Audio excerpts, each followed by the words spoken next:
Here's a rewritten version, same length and simplified for a US audience. On my wedding day, my in-laws humiliated my dad in front of 500 guests.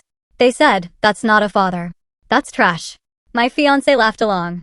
I stood up and canceled the wedding. My dad turned to Timmy and said, "Son, I'm a billionaire." From that moment on, my life changed forever. Hook. You know that moment when your entire world shatters right before your eyes? Mine imploded on what was supposed to be the happiest day of my life, my wedding. I stood there, watching my fiancé, the woman I loved, laugh as her family publicly humiliated the one man who sacrificed everything for me, my dad. And in that instant, something inside me just snapped.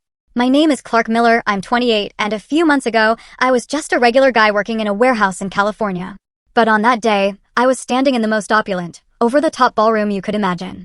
Crystal chandeliers sparkled like a million frozen tears, reflecting off 500 faces, business tycoons, politicians, the absolute elite. This was my wedding day. And let me tell you, I felt like a total fraud in my custom-tailored tuxedo, plastering a fake smile on my face. My heart hammered against my ribs, because this wasn't just any wedding. This was my wedding to Lacey Ellington, daughter of one of the richest, most powerful families you could ever meet. I knew I didn't belong in their world, not really. I was just me. An ordinary guy. I scanned the sea of strangers, desperate for one familiar face. And then I saw him. My dad, Benson Miller. He was 61, a bit stooped, walking in through a side door. He wore the same old suit I remember him buying more than 10 years ago, his worn leather shoes cracked and scuffed. He looked heartbreakingly small, standing quietly in a far corner near the emergency exit, like he was afraid to disturb anyone. His face was weathered from years of hard labor, but his eyes? They shone with this mix of pride and anxiety that just gutted me. My dad had raised me alone after my mom passed. He worked himself to the bone on our little farm just so I could get a decent education. He never complained, not once.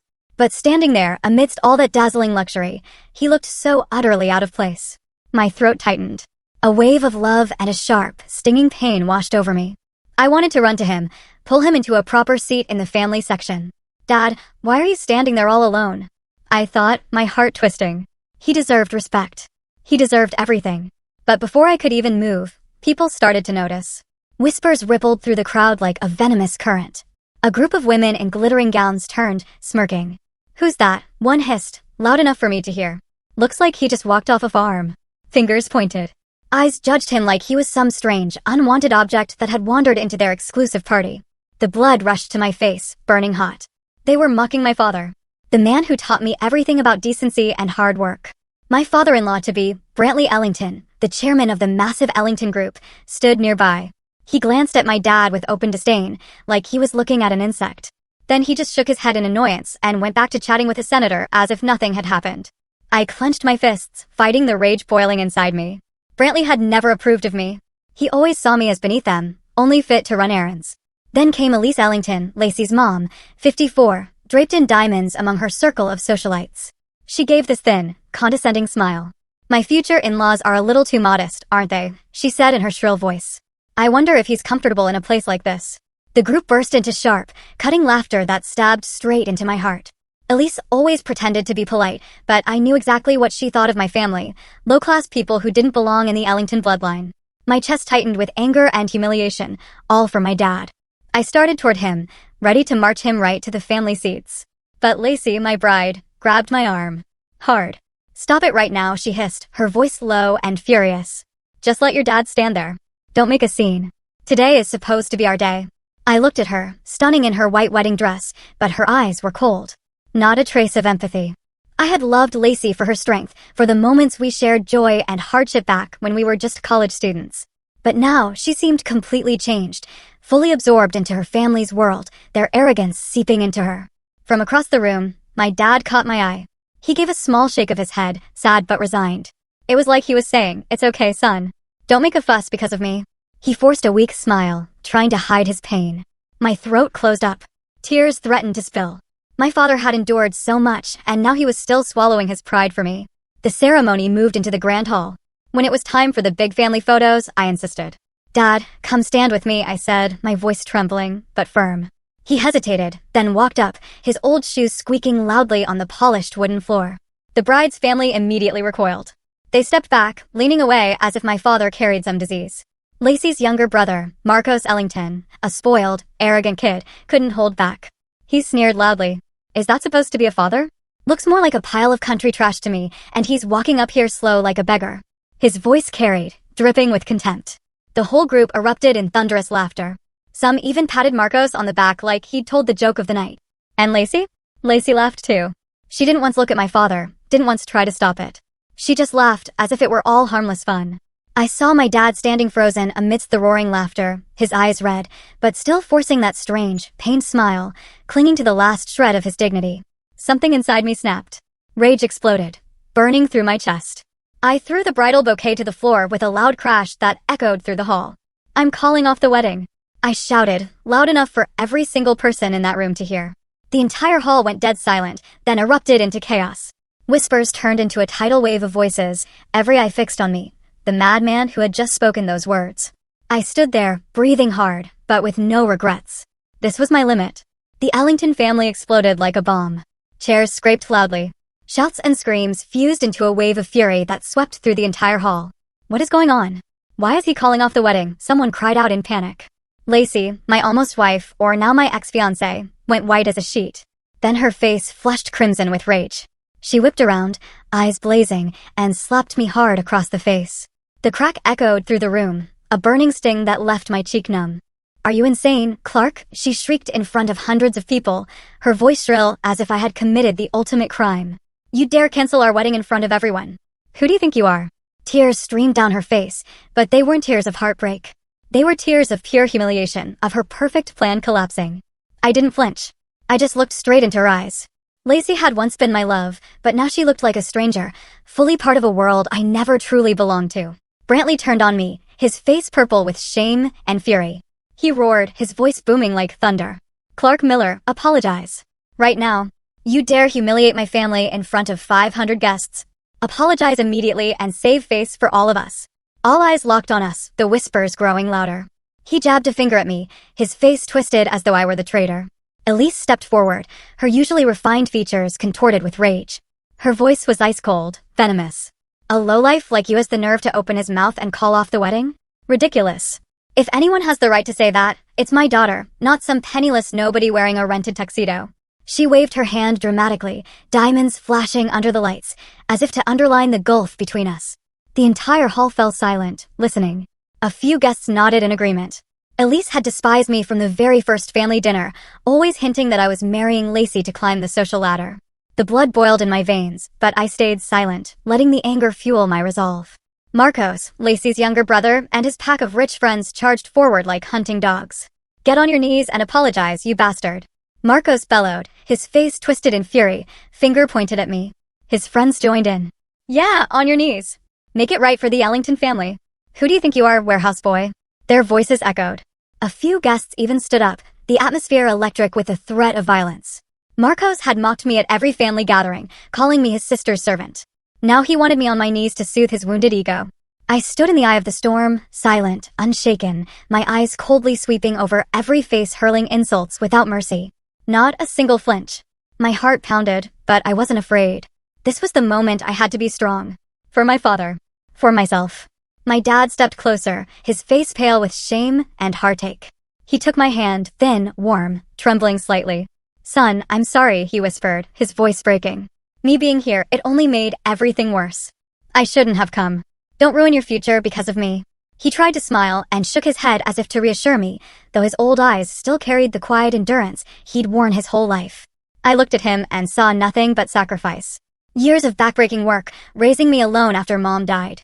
He never asked for anything. Only wanted me to be happy. My chest tightened. Years of bottled-up emotion rose to the surface. Tears threatened, but I held them back. Dad, I know what I have to do, I whispered, my voice shaking.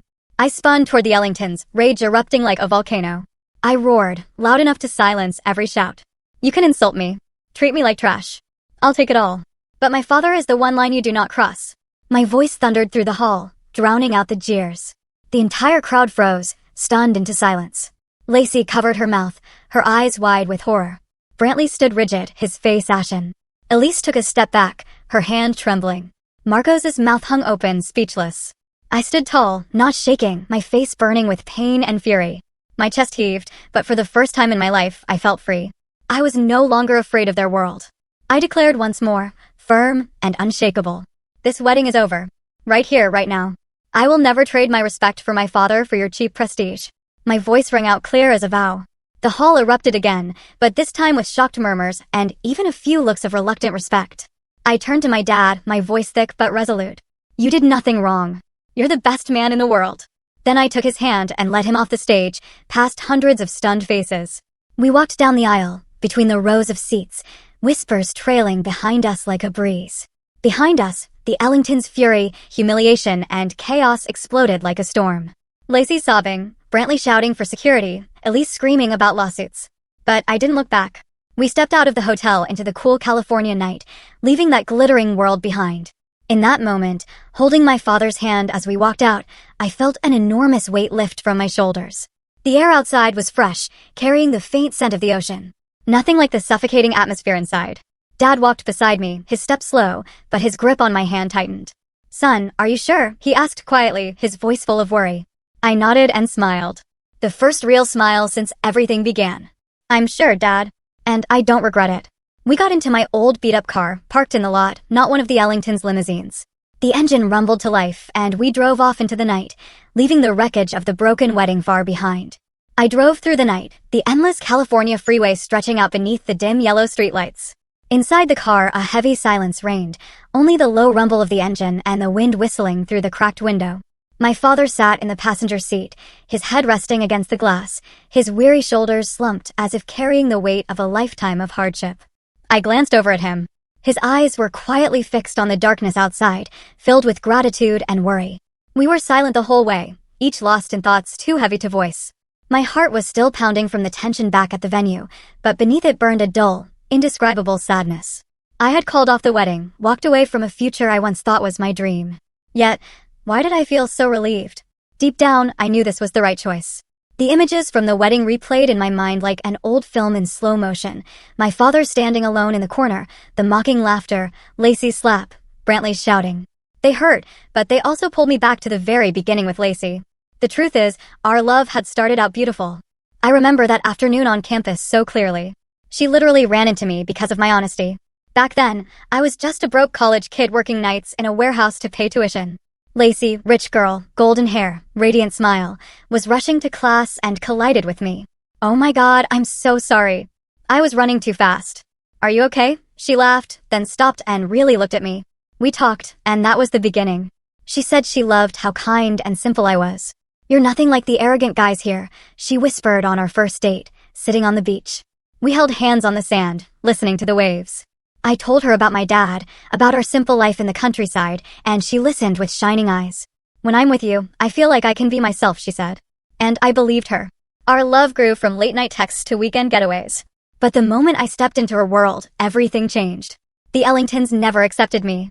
From the start, they opposed our relationship, claiming I was beneath them, not worthy of their name. Lacey was the princess of the Ellington Group empire. I was just a warehouse worker from rural California. To them, I was a temporary amusement, a fling before she settled down with someone suitable. I still remember my first visit to their Beverly Hills mansion, pool, manicured gardens, everything screaming money. I wore my best clothes, but I still felt out of place among the priceless furniture. Brantley Ellington greeted me with a cold handshake, then pulled Lacey aside to whisper something. After dinner, he called me out to the balcony, his voice dripping with contempt. What exactly do you think you can offer my daughter? Lacey deserves someone far wealthier. You're temporary. He pointed at me like I was a low-level employee. I swallowed the insult and stayed calm, but his words cut deep. From then on, every meeting was the same. My daughter needs a man with status, not someone covered in warehouse dust. Elise Ellington was subtler, but no less cruel. She kept up polite smiles when greeting me, but always found ways to humiliate. Clark, that outfit is very casual, isn't it? Let me introduce you to our family tailor, she said at a party in front of her friends. Or another time when I mentioned my job, a warehouse worker. How interesting. But Lacey needs someone with real ambition, you know. She implied I was marrying up, a gold digger. I endured it for Lacey, but every comment left a scratch, making me wonder if love was enough. They even presented me with a thick prenuptial agreement to protect their assets. It was a stormy evening in Brantley's lawyer's office. The black leather folder on the table was full of complicated clauses. I would have no claim to any Ellington property. If we divorced, I'd leave with nothing.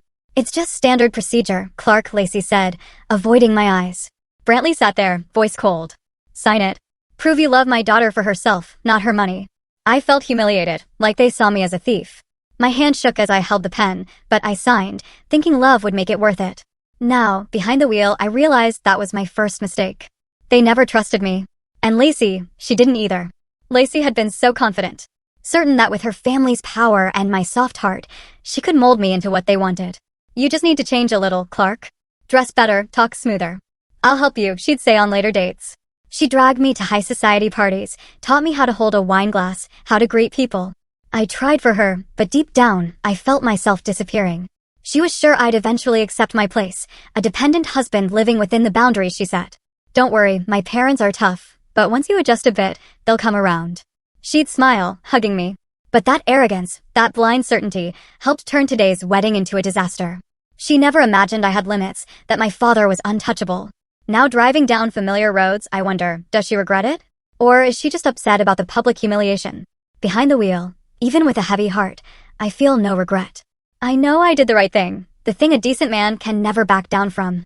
Calling off the wedding meant losing a life of wealth, but keeping my self-respect and my love for my father? That is what truly matters. I glance at Dad again. He's resting his head against the window, shoulders tired, but eyes quietly filled with gratitude. He doesn't speak, but that look says everything. Thank you, son, for choosing me. Warmth fills my chest, and I'm more certain than ever that today's choice was the only one I could have made. We've been through so much together. Mom's death, years of poverty, and now this storm. My father is my rock, and I will never let anyone hurt him again. The car speeds through the night, leaving behind the glittering lights of the ruined wedding and the life I never truly belonged to. The road home to Dad is getting closer. Small houses appearing under the moonlight. I remember the last time I was here before the wedding when he asked, "Are you happy, son?" I nodded then. But now I know what real happiness is. It's not mansions or luxury cars. It's this moment beside my father, free from fake chains. The car rolled to a stop in front of the familiar little house where my father had lived alone for so many years. It was an old wooden cottage with a patched-up shingle roof, a faded white picket fence, and a neat vegetable garden in the backyard. Warm yellow light spilled from the windows, greeting us like an embrace. I turned off the engine and stepped out. The cool night air rushed in, carrying the scent of damp earth and leaves. Dad walked beside me, his steps slower than usual, as if the storm from the wedding still clung to him. We entered without a word. The door creaked in the silence. Inside, everything was exactly as it had always been. The polished wooden floor from years of careful sweeping, the worn sofa with scratches from my childhood, and the fireplace in the corner glowing red, the crackling logs whispering comfort. We sat down in front of the fire. Its warmth spread over our tired bodies, but it couldn't quite chase away the heaviness that lingered from the chaos of the wedding. My heart was still racing. The mocking laughter, Lacey's slap, Brantley's shouting, they all spun in my head. I bowed my head, hands clasped tightly, my voice trembling. Dad, I'm sorry. I dragged you into something so humiliating. I never should have let you come. Never should have let them insult you in front of everyone. Tears threatened, but I held them back. Then I looked up at him, my voice steadier. But I don't regret it. Not for a single second. I'd rather lose everything than let them touch you. Dad looked at me, his old eyes gleaming in the flickering firelight. He placed his thin but strong hand, the hand of a lifetime of hard work, on my shoulder. His voice was low and warm, filled with a pride he rarely put into words. Son, I understand why you did it, and I'm so proud of you. In the middle of all those high society people, you stood up for me, for what's right. Not everyone would give up their future to protect a poor old man like me. But you did. You proved you're a real man. He squeezed my shoulder harder, a gentle smile spreading across his face. But behind that kindness, I saw something else in his eyes. A quiet depth, as if he'd been hiding a secret for far too long, waiting for exactly this moment to reveal it. Then, unexpectedly, he let out a long sigh, as though releasing a burden he'd carried for decades. He looked straight into my eyes, suddenly serious, in a way that made me uneasy. Clark, there's something I need to tell you. I'm not the poor, simple farmer everyone thinks I am, and that you've always believed I was. I am actually a billionaire. The words rang out clear yet soft, like a slow-motion bomb exploding in the quiet room. I froze. My ears rang. My mind spun. A billionaire? My father, the man in the old suit and worn shoes, living in this tiny house, was a billionaire? I thought the shock of the wedding had affected him, that he was speaking out of emotion, trying to comfort me with some made-up story. I forced a shaky smile, stammering. Dad, what are you talking about? You're tired, aren't you? Today was too much. Please rest. I rubbed his back, my heart pounding, unsure how to react. My dad, a billionaire? It was the most ridiculous thing I'd ever heard, even worse than the Ellingtons' insults. But Dad just smiled kindly, completely unfazed. He stood up and walked into his bedroom, the small, private room I was rarely allowed to enter. I heard drawers opening, papers rustling. Then he came back carrying a thick stack of documents and placed it right in front of me on the old wooden table. It was a heavy black leather folder filled with glossy papers and bright red official seals. I want you to see this, he said softly, sitting beside me, watching my reaction. Still skeptical, my heart hammering, I picked it up with trembling hands and opened the first page. It was a share certificate from a major tech company worth millions of dollars. I turned the page. My eyes widened. International investment reports, bank statements with 9-figure balances, property deeds, beachfront mansions, luxury apartments in New York, even a small private island in the Caribbean. Every document bore my father's name. Benson Miller, stamped clearly by legal authorities. My hands shook harder with every page. I was speechless, stunned. The simple father who taught me to save every penny, who showed up to my wedding in worn-out shoes, was behind a fortune this massive. My head spun. The familiar world I knew had just flipped upside down in minutes. Dad, what is all this? How? I stood up abruptly, barely able to form a sentence, my voice cracking as the ground seemed to crumble beneath me. Dad watched my reaction. A gentle smile on his lips, but his eyes deep with meaning, as if he'd been waiting years for this moment. He tilted his head and asked lightly, so, you don't think your old man is just a crazy, clueless farmer anymore, do you? There was humor in his voice, but it carried profound weight. I stared at him, mouth open, lost for words. My father, a billionaire. The thought kept repeating, making me dizzy. He gestured for me to breathe, to calm down before emotion swept me away completely. Then he pulled his chair closer and placed a steady hand on my shoulder, anchoring me to reality. Sit down, son, he said, slow and firm. From now on, I'm going to tell you everything. From the very beginning. About your mother, about the real inheritance she left behind, and about why I've had to hide it all these years. The firelight danced across his weathered face, highlighting the deep lines of a lifetime of endurance and sacrifice. My heart pounded. I felt as though I were about to step into an entirely new chapter of my life, one I never knew existed. All these years, I thought I knew everything about my father, the simple, frugal man who always taught me that life is about hard work and loving your family. Now everything had turned upside down. I took a deep breath, trying to steady myself. Dad, tell me. I'm ready to listen. He nodded, his eyes drifting to the fire as if flipping through yellowed pages of memory. His voice was slow, low, and rich with emotion, like a river flowing through the ups and downs of a lifetime. It all started when your mother passed away, he began, his voice trembling slightly. You were only 3, Clark. Your mom, Evelyn, died in a car accident. One rainy afternoon, she was driving home from the market and never came back. He paused, his eyes reddened. I could see the old pain still lived there, even after more than 2 decades.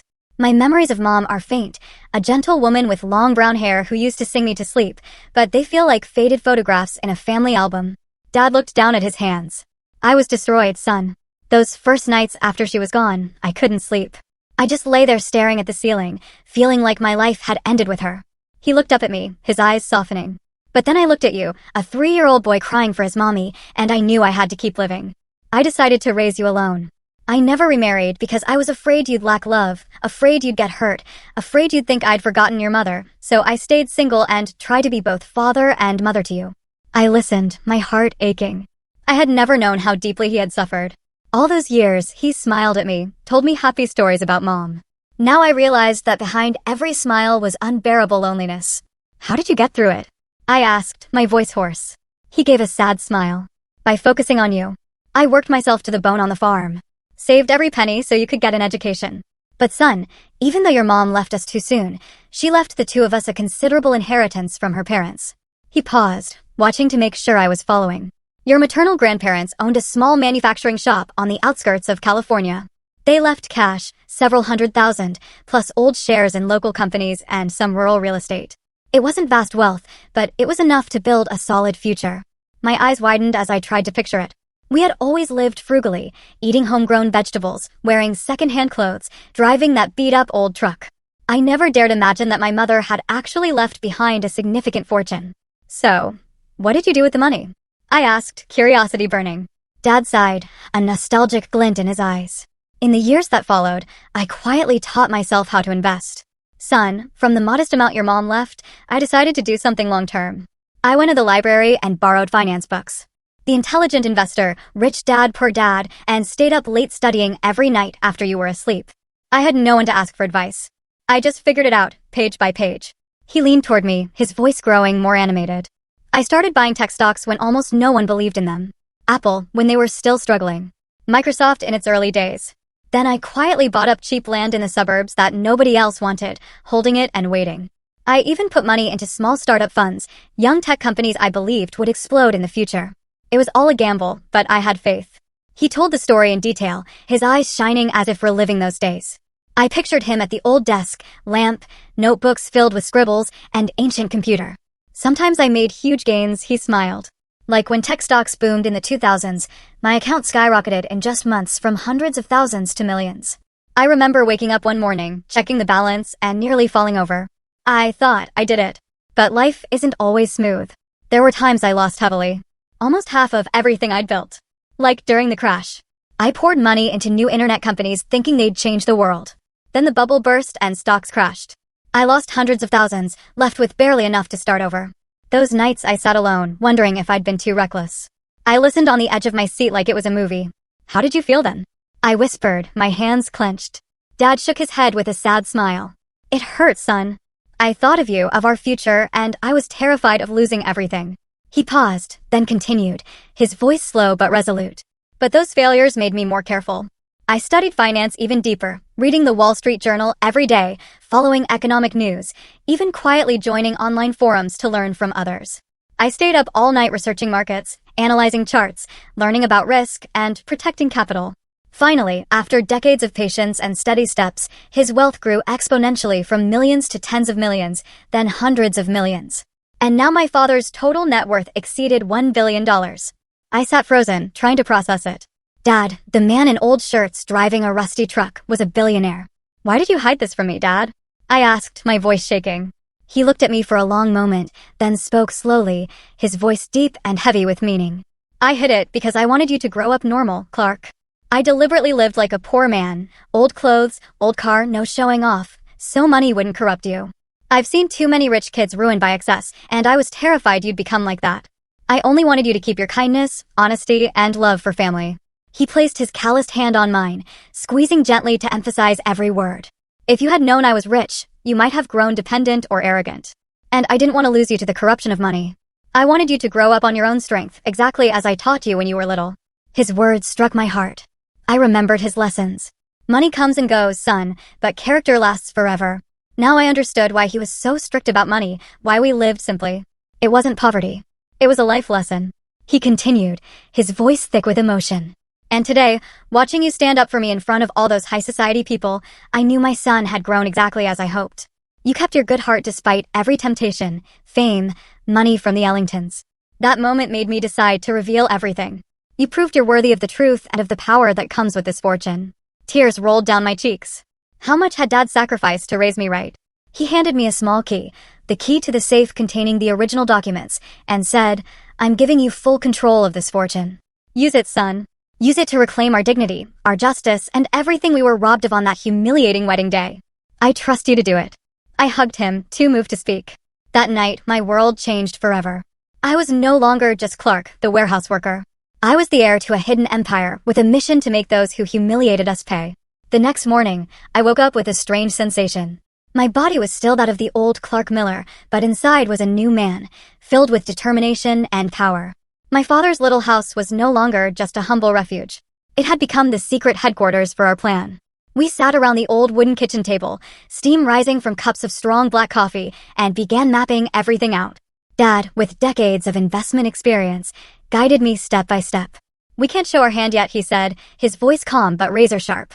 We have to stay quiet, son. Set up an anonymous investment fund. No trace of our identities. I nodded, my heart racing with excitement. We immediately created the fund, named Miller Holdings LLC, but registered it through shell companies in Delaware, where the law protects owner anonymity. Dad showed me how to move money from his hidden accounts, and within days, the fund had tens of millions of dollars ready to deploy. We began quietly buying up Ellington Group shares from disgruntled minority shareholders. I still remember those first calls. Through intermediaries, we contacted individual investors on the exchange, purchasing small lots to avoid attention. Slowly, son, no rushing, Dad reminded me, his eyes gleaming with seasoned wisdom. I hired a discreet financial team, freelance experts from small firms in San Francisco, bound by ironclad NDAs. They dug into Ellington Group's cash flows, public financial reports, supply chains, and deep dives into expense records. At the same time, we gathered testimonies from former employees who had been unfairly fired. I personally called them under a fake name, listening to their bitter stories. Brantley fired me because I refused to hide his personal expenses, one said, his voice shaking. He used company money to buy gifts for his mistress. Those clues piled up like pieces of a dark puzzle. From there, we uncovered Brantley Ellington's financial misconduct. My team went deeper into the data and found black funds, untraceable money used for bribes, personal luxury trips paid from company accounts, private villa renovations, and the clincher, secret transfers to a young woman. Clear evidence of an affair and kept mistress. I sat in the small room staring at the screen, my hands trembling as I read the report. Thousands of dollars a month to her account, plus hotel bills and expensive gifts. Dad, this is the smoking gun, I whispered, my voice thick with rage. Dad nodded, his eyes ice cold. Son, now it's time to move. My heart pounded. I felt like I was in a spy movie. Nervous, excited, alive. We had become a major shareholder without anyone knowing, holding about 20% of the company through hidden accounts. When we were strong enough, we demanded an independent investigation into corporate governance and cash flows at Ellington Group. Through an anonymous lawyer, we sent a letter to the board requesting a third-party audit. They'll never see it coming, Dad said with a wry smile. And they didn't. When news of the investigation leaked, probably from a disgruntled insider, the press pounced. The Wall Street Journal and Bloomberg ran headlines. Ellington Group faces allegations of financial misconduct. Financial channels like CNBC devoted entire segments to dissecting it. Ellington Group's reputation tanked within hours. Major clients, corporate partners, called demanding explanations and threatening to pull contracts. Employees panicked. Rumors of scandal flew, and resignation letters poured in. I watched it all on my screen. Pulse racing. They're panicking now, Dad. The Ellington family reacted exactly as we predicted, furiously. Brantley raged at an emergency press conference, his face purple, slamming the table. This is a vicious smear campaign. We will sue whoever is behind it. He hired lawyers and private investigators to hunt down the mastermind. Marcos, the arrogant little brother, went on X and LinkedIn ranting. This is economic sabotage by our enemies. Ellington Group will not fall. He posted nonstop, begging for support, but only got mocked in the comments. Brantley called an emergency board meeting, but the atmosphere grew more toxic by the minute. They sat around the polished table at headquarters, shouting at each other, clueless about who had triggered the investigation or which major shareholder was demanding it. Who's behind this? How did we not? Brantley roared, slamming the table. The executives looked at each other in confusion. When the independent auditors presented their preliminary report, the dirty expenses spilled across the table. Black funds, personal charges, payments to a mistress. Shareholders erupted, pounding the table. Brantley, explain this now. That's our money, not yours. Some demanded his immediate removal, their voices shaking with fury. Several shareholders called for a vote of no confidence. While major outlets ran nonstop coverage of Brantley's financial and personal scandals, Forbes, Ellington Group chairman accused of affair and corporate fund abuse, Elise and Lacey barricaded themselves in the mansion, too ashamed to leave as paparazzi camped outside the gates, shouting questions. Ellington Group stock plummeted over 3 straight days. I watched the chart on my screen, my heart pounding, from $50 to $30, then $20 a share. Small shareholders panicked and dumped their holdings, seizing the moment our fund launched a takeover bid, offering to buy controlling shares at the fire sale price of just $15 each. While the market was in chaos, terrified investors sold en masse to cut losses, transferring ownership to us without ever knowing the real buyer. They're walking right into the trap, Dad whispered, his eyes blazing. Brantley desperately called old investor friends, begging for rescue, promising huge returns, but no one would touch it with the scandal everywhere. Sorry, Brantley, your stock is too toxic right now, one old friend said before hanging up. He sat alone in his office, pale and sweating. In just weeks, Ellington Group plunged into a full-blown crisis. Reputation in tatters, finances drained, stock in free fall. Control was quietly slipping into the hands of the mysterious shareholder they still hadn't identified. Me, Clark Miller. I sat in my father's small house, my eyes glued to the computer screen, my heart pounding like war drums. The past few weeks had been a whirlwind. Late-night calls with the financial team. Sleepless nights poring over data. And now the killing blow was almost here. Dad sat beside me, his cup of coffee long gone cold, his eyes shining with steely resolve. "Son, it's time we face them," he said, his voice low and warm, but full of determination. We had secured 51% of the shares through our anonymous fund, Total Control. After the endless scandals, black funds, affairs, financial abuse, Ellington Group had no choice left. They were forced to accept our rescue takeover offer. An emergency shareholders meeting was called at their California headquarters, drawing hundreds of shareholders, reporters, and business partners. The day arrived. We drove there, the salty California sea breeze blowing through the windows. My heart was racing, my hands gripping the steering wheel. "Nervous, Clark? Afraid of something?" Dad asked. I shook my head. "Not afraid, Dad. Just excited. They treated us like trash. Now they'll see." He placed a hand on my shoulder. "Remember, son? Not blind revenge. Justice." His words calmed me, but deep down the anger still burned. Memories of the laughter mocking my father. Lacey's slap. Marco's sneers. This was the moment to take everything back. Ellington Group headquarters was packed. Hundreds of shareholders crowded the grand conference hall, whispers buzzing like a disturbed hive. Reporters from the Wall Street Journal, Forbes, even CNN, lined up cameras and microphones.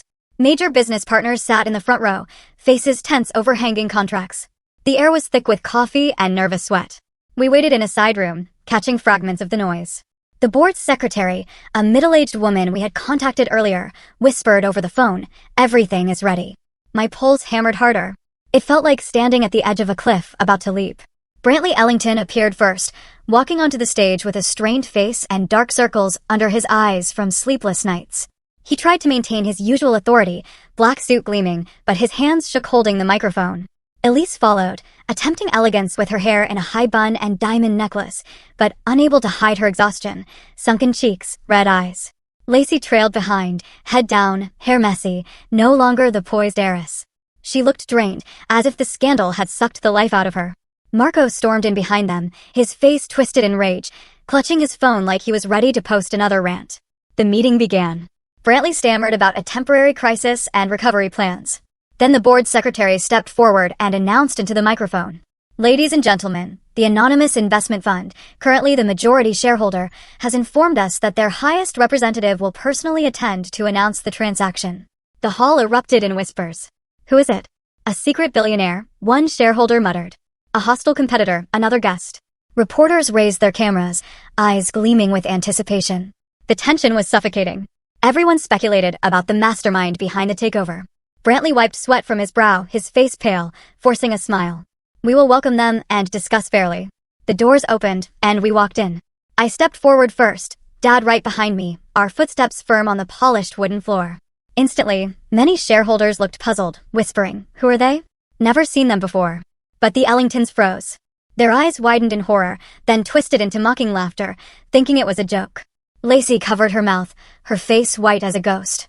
Elise shook her head, her voice shrill. "What is this? Why are they here?" Marco shot to his feet, pointing straight at me, his face crimson. "What the hell are lowlifes like you doing here? This is a shareholders meeting, not your warehouse." His voice echoed with the same contempt as on wedding day. Brantley coldly ordered security. "Get these nobodies out of here. We're wasting time." Guards moved in, but I stood still, my eyes sweeping coldly over them. My heart pounded, but I wasn't afraid. This was the moment I had waited for. The board secretary immediately declared into the microphone, her voice ringing clear. "Ladies and gentlemen, Mr. Clark Miller and Mr. Benson Miller are the legal representatives of the Anonymous Investment Fund, the majority shareholder holding 51% of Ellington Group." The entire room went dead silent, as if doused with ice water. A few seconds of stunned stillness. Then an explosion of gasps and murmurs. Cameras flashed nonstop. The sound of shutters filled the air. Shareholders who had sold to our fund went pale, mouths agape, realizing the people they had mocked at the wedding were now their new owners. "That's the father and son from the wedding," someone whispered. "My God, they've taken over." I stood there, staring straight into Brantley's eyes, a wave of satisfaction surging through me. Brantley turned ashen, losing control and shouting in denial, "Impossible. This is a conspiracy, a fraud. I'll see you both." His voice cracked, his face contorted. Elise staggered as if about to faint, clutching a chair, her eyes glazed with shock. Lacey covered her mouth, tears streaming, unable to believe it. "Clark, how could you? You were behind all of this." Marcos charged at me, his fists raised, roaring. "You betrayed our family. You dared humiliate us in front of the world, you bastard." Security grabbed him and dragged him back, turning the hall into chaos. Shouting, chairs scraping, reporters shoving for photos. I calmly stepped onto the stage, my voice firm. Our fund has completed the acquisition of the majority stake. As of today, operational control passes to me. I presented the facts briefly, how we had saved the company from collapse, our recovery plan. Many shareholders stood and applauded, nodding in approval. One even shouted in support. Reporters filmed nonstop, capturing this historic moment. Brantley made one last desperate stand, his face purple, his finger jabbing at me. You manipulated everything. You destroyed my company. This is a crime. But I only smiled coldly and laid out the evidence. Black funds. Payments to his mistress. Irrefutable proof. This is what you did, Brantley. I didn't destroy anything. You dug your own grave. The hall erupted in outrage. Strip him of power. He can't lead another second. The meeting ended in pandemonium. The Ellingtons were stripped of all authority. Brantley dragged off the stage amid jeers, Elise sobbing, Lacey collapsing into a chair, Marcos restrained by security. I was officially elected interim chairman to thunderous applause. Clark and Benson Miller walked out of the hall under a storm of camera flashes, now the undisputed new owners of the empire that once humiliated them. In that moment, with flashes lighting up my face, I felt every burden lift from my shoulders. Dad took my hand, smiling with pride. But the journey wasn't over. This was only the beginning of their complete downfall. I stepped out of the Ellington Group headquarters building, the blazing California sun hitting my face, but inside me raged a storm of emotions. My father walked beside me, his hand gripping my shoulder tightly, as if to keep me steady amid the thronging crowd. Reporters swarmed like bees, thrusting microphones forward, questions coming in a torrent. Mr. Miller, any comment on this takeover? Was this personal revenge? Camera flashes exploded nonstop, blinding me, but I stayed calm and gave a faint smile. Today marks a new beginning for Ellington Group. We will operate with transparency and fairness. Dad said nothing, only nodding at the press, his eyes deep as the ocean. We got into the car, the engine roared to life, and we sped away through the chaos. My heart was still pounding, not from fear, but from the sheer satisfaction of it all. That moment when I saw Brantley being dragged away, his face twisted in shock and fury. I felt the boulder that had weighed on me for months finally roll off my chest. But I knew this wasn't the end. The media storm was only just beginning. Within hours of the shareholders' meeting, the press detonated like a bomb. Headlines spread across the internet. Ellington Empire seized by mystery shareholder, Wall Street Journal. Ethical scandals topple a power dynasty, Forbes. Countless articles on CNN, Bloomberg, and more. They dissected every detail. Brantley's black funds, the affair, and my sudden appearance. The warehouse worker once humiliated at his own wedding is now the new boss. Social media exploded. Hashtag Ellington Fall trended overnight. I sat at Dad's computer, scrolling through the articles, a bittersweet ache in my chest. Overnight, the Ellington name had fallen from the heights of high society into public ridicule. I remembered the wedding day, how they laughed at my father like he was a beggar, and now they were tasting that same humiliation. See, son, Dad whispered beside me. Justice always comes, even if it's late. Brantley was immediately placed under investigation. Regulatory bodies, the SEC, the FBI, jumped in, armed with the evidence we had supplied. The press exposed every dirty expense. Private jets paid for with company money, lavish bribes disguised as gifts, and especially the payments to his young mistress, barely older than Lacey. Leaked photos of their secret meetings surfaced along with monthly bank transfers in the tens of thousands. Brantley Ellington, from tycoon to fraud, screamed the New York Times headline. He lost all credibility with the public and his partners. Former investors turned away. Business deals were canceled en masse. Elise faced a vicious backlash from the elite socialite circle. Former friends who once fawned over her now tore her apart online. Letting a scandal like this happen in your own house? How shameful, one posted, and it spread like wildfire. Luxury brands like Chanel and Louis Vuitton immediately cut ties and canceled charity events she chaired. Elise, the woman who once sneered that my father was far too modest, now hid inside her mansion, avoiding all social functions. Paparazzi camped outside the gates, snapping photos of her through windows, haggard and broken. Marcos, the arrogant little brother, had his old videos dug up. Clips of him flaunting yachts and supercars while mocking the poor. Country bumpkins like that are only fit to be servants. They went viral on TikTok and Reddit. He became a laughingstock. The talentless heir of Ellington Group shows his true colors. Memes flooded the internet. His desperate apology posts were drowned in mockery. He once called my father country trash. Now he was the one society had thrown away. I watched from afar, nervous, yes, but satisfied. Not malicious joy, but the feeling that justice was being served. Lacey suffered the worst public shaming. The wedding video of her laughing at my father was clipped and paired with footage of her sobbing at the shareholders' meeting, becoming a viral meme. From mocking others to collapsing in tears, life comes back around fast. Old friends abandoned her. Her Instagram was shut down from hate comments. The Ellington family, once California's untouchable elite, became the wreckage of a fallen empire. Society turned its back. The media dissected their private lives. Friends fled like the plague. Their honor was shredded. Every door of power slammed shut. No more invitations, no more deals, only isolation inside a mansion that now felt like a prison. While the Ellingtons drowned in chaos, their reputation torn to pieces, and their old system collapsing with them, I realized this was the moment to act, to save the company from the ruins they left behind. As interim chairman, I couldn't let Ellington Group go bankrupt. Thousands of employees depended on it, and I wasn't a destroyer. I walked into the chairman's office, the huge room with a panoramic city view where Brantley once sat in arrogance, and got to work. Dad advised from afar over the phone, "Rebuild it, son, but do it fairly and transparently." My heart raced with responsibility, but also with excitement at the chance. I appointed a new interim executive team, removing every Brantley loyalist involved in the misconduct. Directors who hid black funds, assistants who stayed silent. I fired them decisively in intense meetings where they begged, "Mr. Miller, please give me another chance." I shook my head. The company needs honest people. I brought in fresh, ethical financial and audit experts from reputable firms. They entered with new energy, and hope began to creep in. I ordered a full top-to-bottom audit. Every contract, every dollar. Late nights in the office under bright lights, my team and I sat around the table. "This project is bleeding money." "Cut it," I said firmly, staring at the reports. I eliminated Brantley's wasteful vanity projects and preserved the solid foundations, tech and real estate divisions with real potential. My heart raced with every new discovery of wrongdoing, but also with excitement at the possibilities. This company can rise again, I thought, my voice steady. I publicly released the full audit results to all shareholders. A move that shocked the market. Instead of hiding like Brantley, I held a press conference and stood at the microphone.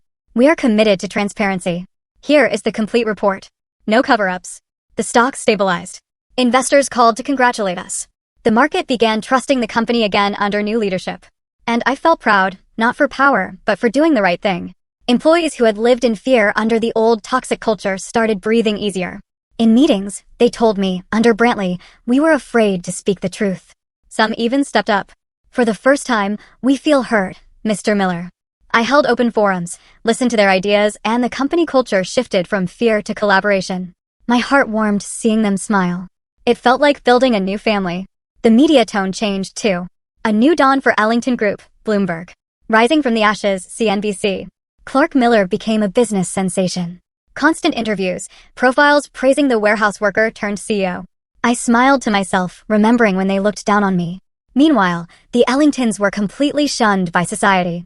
They barricaded themselves in their mansion, doors locked, avoiding press and former friends out of shame and total loss of status. Rumors spread they were selling assets to pay debts. Brantley faced prison. I didn't gloat, just felt justice. I stood at the huge glass wall of the chairman's office, looking down at the Ellington Group building, where they once laughed at me, despised my father, and treated us like trash in front of their elite crowd. Just months ago, I was humiliated in that very lobby below. But now the entire empire was mine. I picked up the phone and called Dad. On the other end was his familiar, warm, deep voice. I said softly, still watching the Ellington logo far below, "Dad, we did it." There was a brief silence, then his gentle laugh rang out. "I'm prouder of you than ever, Clark." The chairman's office was vast, with a polished walnut desk and a panoramic view of the bustling city, now my domain. The late afternoon sun streamed through the windows, illuminating the stacks of papers on the desk, financial reports, new contracts, and plans for the future. I leaned back in the plush leather chair, took a deep breath, and felt like I was living in a dream. Just months ago, I was a despised warehouse worker. Now I was Clark Miller, chairman of a corporation on the rise. But I knew none of it had come easily. After surviving the initial crisis, those first chaotic weeks of plunging stock prices and panicked employees, I threw myself into rebuilding the company with relentless determination. There was no time to celebrate or rest. I dove into the work like a hurricane. First came renegotiating strategic contracts. I reached out to the partners who had abandoned Ellington Group over Brantley's scandals, major Silicon Valley firms, investment funds from New York. "We're changing," I told them in video meetings, my voice firm yet sincere. "Transparency is our top priority. Give us a chance to prove it." They were hesitant at first, but with Dad's quiet, razor-sharp guidance, I won them over. He called every night, analyzing the data. "Son, this contract has a loophole in the payment clause. Renegotiate it." He never appeared in public, but his advice was my compass. Thanks to him, we signed a deal with a major tech startup, bringing in tens of millions in fresh capital. I still remember the moment I signed that first contract, my hand trembling slightly on the pen, my heart pounding with excitement. This is the turning point, I thought. And it was. The company began growing again. The first quarter's profit far exceeded market expectations, swinging from heavy losses to a 20% net profit. The stock started climbing, from a low of $10 to $40 in just 3 months. The reputation that had been lost slowly returned. Clients called to congratulate us. Employees smiled when they saw me in the hallways. Business magazines ran nonstop stories about the Clark Miller phenomenon, the young man once humiliated by his almost-in-laws now leading one of California's fastest reviving corporations. I opened Forbes on my desk and saw the long feature with my photo in front of headquarters, from warehouse to chairman's office, the inspiring story of Clark Miller. They told my journey from the broken wedding to the shocking takeover. Every article felt like medicine. Exciting yet humbling. Dad read them over the phone, his voice warm. "You've done well, son, but keep your feet on the ground." His words steadied me amid the whirlwind of fame. Once the foundation was solid, stable profits, loyal employees, I decided to hold a renaming ceremony, officially erasing the memory of Ellington Group. It was a beautiful morning in the company's grand auditorium, packed with hundreds of shareholders and partners. The air buzzed with anticipation, whispers, the scent of fresh coffee mixed with expensive perfume. I stood on stage, microphone in hand, my heart pounding like the day I called off the wedding. "Today we close the past and open the future," I said, my voice ringing through the hall. "From now on, the corporation will be known as Miller and Company Holdings, a symbol of transparency and sustainable growth." The applause was thunderous, endless. I looked down at the front row and saw Dad standing there quietly watching. His son put the final period on the empire that once humiliated him. His eyes glistened with tears, but they shone with pride, the old eyes now sparkling like stars. He said nothing, only nodded slightly. But that nod carried a lifetime of sacrifice. I choked up, nearly tearing up on stage. "Thank you, Dad," I whispered in my heart. After the renaming, Dad and I moved to a lakeside villa, one of his anonymous properties, on the outskirts of California, surrounded by shimmering water and lush forest. For the first time, we had true peace. Mornings, we fished by the lake, the gentle lapping of water, the smell of damp earth. Dad taught me how to bait the hook. "Patient, son, the fish will bite." Afternoons, we reviewed financial reports in the spacious living room, sunlight filtering through the curtains. Evenings, we sat by the fireplace talking about the future, global expansion, green tech investments. I set up an office for Dad, calling it the advisor's room. A big wooden desk, bookshelves full of investment books, and an old photo of Mom on the wall. "This is my thank you to you, Dad," I said, my voice thick with emotion as I showed him in. "You raised me from nothing and taught me that even when the world turns its back, we stand tall on our own values." He hugged me, his voice trembling. "Son, I'm the lucky one to have you." Those moments filled me with quiet, overwhelming happiness. Life was no longer a battle. It was the peace we had earned. One peaceful afternoon, as I stood on the balcony, watching the lake glitter under golden sunlight, the villa gates suddenly creaked open. The sound pulled me from my thoughts. I turned, and my heart clenched. Lacey stood there, her face gaunt, hair uncombed and messy, eyes red from sleepless nights. She no longer looked like the heiress of old. No glamorous dresses, no sparkling jewelry, just a broken woman in an old shirt and worn jeans, her hands trembling on her bag. She walked slowly toward me, looking so defeated it caught me off guard. "Clark, please let me see you one last time," she whispered, her voice breaking, as if expecting me to send her away. My heart raced, a flood of old emotions rising, not anger, but a mix of memories. Lacey, the woman I once loved deeply, now stood before me like a ghost from the past. I stepped out to the gate, not angry, not hurt, just calm like facing a familiar stranger. The lake breeze carried the cool scent of water, but the air between us was heavy. Lacey broke down the moment our eyes met, tears streaming down her hollow cheeks. "Clark, I've lost everything. Reputation, friends, status, all gone after the scandal. My family is destroyed. Dad is facing prison. Mom won't leave the house, and I can't sleep because that moment haunts me every night." She paused, her breath shaking. "The moment I laughed at your father at our wedding. I don't know why I was so blind. Now when I think about it, I just want to disappear from shame. I'm truly sorry. I can't sleep from the guilt." Her voice cracked, her eyes swollen. "I'm sorry, Clark. Not because I expect forgiveness or want you back. I know I have no right. I just needed to say it so I can breathe again. The guilt is eating me alive day after day. I looked at her for a long time, taking in every detail. Puffy eyes, ashen skin, trembling hands. My heart ached. I once dreamed of a life with her, beach dates, kisses under the moon. But then I remembered the wedding. Her careless smile when Marcos mocked my dad. The way she held my arm to stop me from making a scene. The pain was still there, but no longer sharp, just a healed scar. I took a deep breath and spoke gently. Lacey, some things don't need revenge. They just need letting go. I've let go, and you should too. I wish you a new life, one you truly belong to. She collapsed, sobbing into her hands in front of the lakeside gate, her cries echoing in the evening breeze.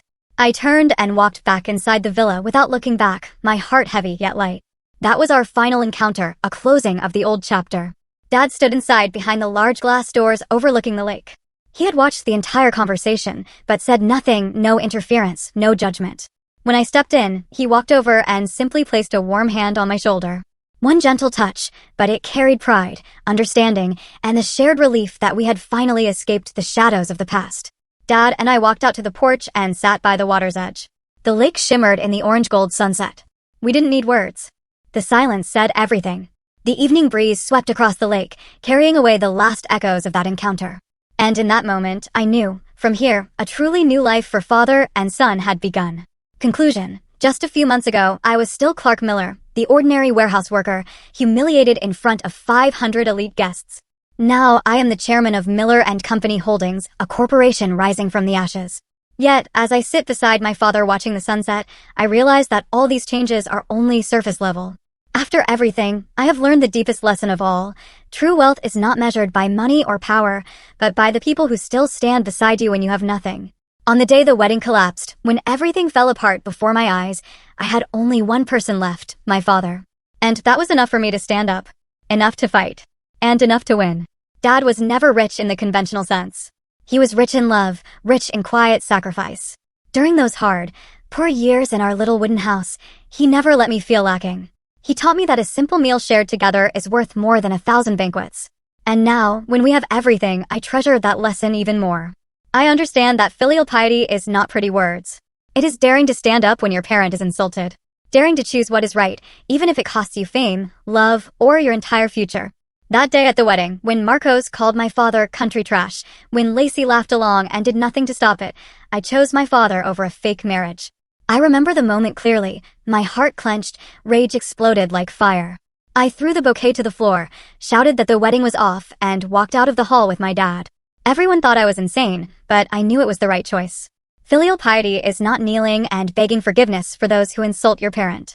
It is protecting your family at any cost. Dad sacrificed his whole life for me, raising me alone after Mom died, working himself to the bone so I could study, teaching me to be a decent person.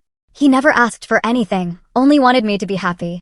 And in that moment, I repaid him by choosing him over the cheap prestige of the Ellingtons. Now, sitting by the lake, I think back to those long nights after the wedding, driving home with Dad in heavy silence, yet filled with resolve. I don't regret it, I told him, and he just nodded, his eyes shining with gratitude. That lesson is carved into my heart. Filial piety is action, not empty words. It demands courage, and sometimes everything must be sacrificed. But the reward is peace. Like this moment beside Dad, with no regrets. The greatest lesson I learned is this: choose someone who respects your parents, because a person who doesn't respect your family will sooner or later stop respecting you. Lacey never truly respected my father. She saw him as an obstacle in her high society world. She held my arm and told me not to make a scene when he was insulted because she feared embarrassment. That wasn't love. It was selfishness. If she couldn't respect where I came from, she would eventually have despised who I am. I remember the Ellington family dinners, Elise hinting that my father was rustic, Brantley reminding Lacey she deserved better. Lacey never defended him. She just smiled awkwardly or changed the subject. I don't hate Lacey. I only feel sorry for someone who lost herself to her family's arrogance. There is no hatred left in me, only the understanding that forgiveness is also a form of victory. Lacey used to be the cheerful, strong girl I loved. But under her family's pressure, she became a version of them, arrogant, calculating, looking down on others. When she cried at the villa gate, I wasn't angry. I only felt pity that she had lost herself. She could have been different if she had stood up that day, but she didn't. And now she faces the consequences. I didn't seek revenge by hurting her more. I let go and wished her a new life. That is mercy, and it makes me stronger. Hatred only chains us to the past. Forgiveness frees us to live. Dad taught me that, son, forgiveness isn't weakness, it's strength. And he was right. After that meeting, I felt lighter, as if the final burden had fallen away. For me, success isn't becoming CEO or owning a corporation. It's keeping my decent heart even when I hold the power to crush others. I have that power. I could have sued the Ellingtons further, exposed more scandals. But I chose not to. I chose to build, save the company, protect jobs, be transparent with shareholders. Success is looking in the mirror and still seeing the kind Clark, uncorrupted by power. Dad reminds me, son, power is a double-edged sword, and I keep that blade sharp for good. I understand that the greatest revenge is not making others suffer. It is building a life so happy that they have to lower their eyes whenever your name is mentioned. I don't need to see the Ellingtons in pain to feel satisfied. I only need to live well beside my father, running a successful company, and let them hear the name Miller and Company and regret. That is the most refined revenge. The months with Dad in the lakeside villa have shown me that the most precious thing I gained wasn't the corporation or the wealth. It was the quiet moments we share at dinner. Simple meals of homegrown vegetables and lake-caught fish, filled with laughter. Simple but far better than any fancy banquet, Dad says, and I laugh out loud. Finally, my advice to anyone: don't fear losing what was never truly yours. The thing to fear most is losing your self-respect while clinging to what you don't deserve. I stand on the porch watching the sunset reflected on the lake, feeling every loss, every battle, every scar. And I know my journey didn't end with revenge. It began with a new life, free and no longer shadowed by anyone else's darkness.